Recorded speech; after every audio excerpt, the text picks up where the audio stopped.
Welcome to our channel. Today we how to log into FordPass for remote start and charge status detailed guide step by step clearly. To begin, open the FordPass app on your smartphone.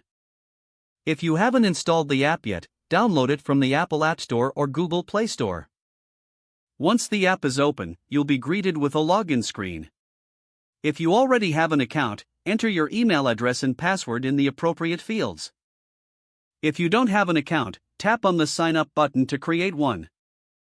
Follow the prompts to provide your personal details and create a new account. After entering your login credentials, tap the Login button.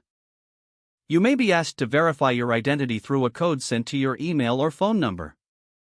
Check your email or messages for the verification code. Enter the verification code in the app to proceed. Once logged in, you will be directed to the main dashboard of the FordPass app. From here, locate the menu options at the bottom of the screen. To access remote start features, tap on the vehicle icon. In this section, you will see various options related to your vehicle's features. Look for the remote start option and select it. You may need to allow the app to access location services for full functionality.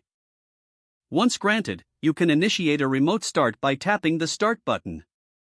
To check the charge status of your electric vehicle, return to the Vehicle section. Tap on the charging option to view the battery status and charging progress. If your vehicle is plugged in, the app will show the current charge level. You can also view estimated charge times and scheduling options. Make sure to familiarize yourself with other features available in the app. Exploring these features can enhance your overall experience with your Ford vehicle. Now you are all set to efficiently use the FordPass app for remote start and charge status. If the page does not load, refresh the browser or try again in a private or incognito window. Make sure you are using the correct email address, then retype it carefully to avoid small typos. If your password is not accepted, use the reset option and create a new strong password you can remember. Check your spam folder for verification or security emails, then complete any requested confirmation steps.